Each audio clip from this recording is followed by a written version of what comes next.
想象一下这个画面哦，就是你那太让我震惊了。App icon 就是应用程式图示的意思吗？对的，也就是说，这张图可能是为了一个手机 App 设计的图示。一个拥有实体金黄色神龛的佛堂，居然有自己的 App。听起来很不可思议，对吧？真的，但我这里必须用力的挑战一下这个做法了。好，你说，我们刚刚才花了很多时间讨论，你必须推开那扇门，经过空间反差来进行认知重开机，才能获得神圣感。没错，仪式感很重要。那现在，如果信仰变成你手机荧幕上的一个小小 App 图示，这会不会削弱了我们刚刚说的那种走进神圣空间的仪式感呢？这个质疑非常有洞察力。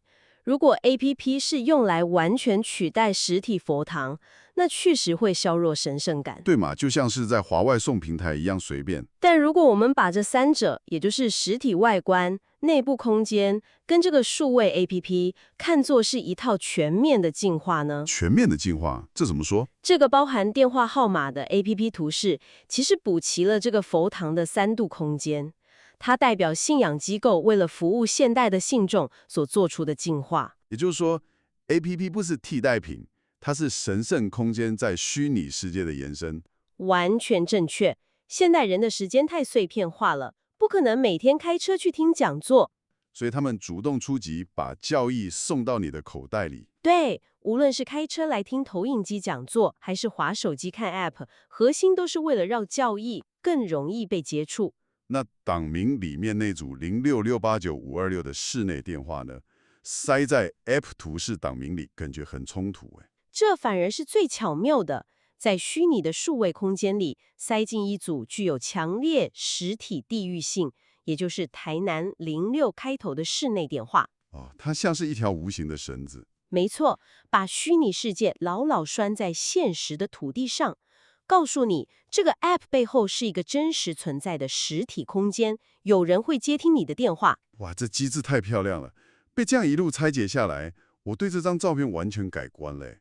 这根本是一个将传统完美接轨现代的精彩案例。确实如此。我们今天真的看到了一个极具张力的故事。灰色的现代建筑外壳用来降低门槛，金色的传统神圣内在用来认知重开机，还有结合投影科技的讲座现场。对，以及最后延伸到数位世界的 APP 布局。其实，在我们今天探讨告一段落之前，我想抛出一个延伸的思考给各位听众。啊，什么思考？我们今天拆解了这个佛堂如何平衡现代与传统，这不禁让人思考，在你自己的生活中，有没有哪些对你来说很神圣或很传统的事物？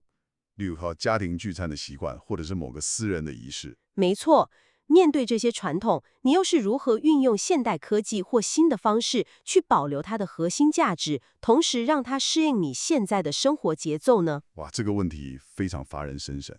或许传统不是要被封在玻璃柜里，而是要找到新的转接头。是的，让它继续活在我们的日常里。感谢各位听众今天参与我们的深度探讨，期待你们带着这个全新的视角去观察身边那些看似平凡却充满故事的建筑与空间。